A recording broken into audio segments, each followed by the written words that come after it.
pokea hiyo fedha mama mzazi. Akasema nataka hii fedha nikakutafutie sare. Cha ajabu mpaka nafikia mwezi wa 3 mama haijulikani alipo na mtoto haijulikani ataenda wapi. Yuko na bibi.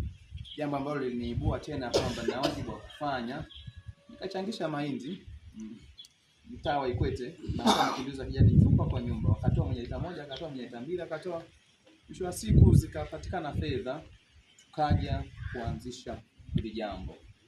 Hii ni kwa ufupi sana, lakini mmoja michango yao mpaka ya form 4 tumeshamaliza. Hatudai chochote, yeye ndio anayedaiwa kusoma. Huyu wa kiume. Lakini hao watatu kwa mchango mwaka wa kwanza form 1 mpaka mwezi wa 6. Baada ya hapo mchango mwingine yote endelea kupambana, lakini pia naamini na wewe pia kwa kulisikia hili unaweza kutamka jambo. Sababu naamini kwenye mama kuna kila kitu. Hawa ambao wanakosa support ya kuwaita mama bora, kwenda kukuita wewe mama bora kupitia hiki ambacho utakifanya siku ya leo. Lakini pia kwa macho pia ni kushukuru kwa kuthubutu kuja.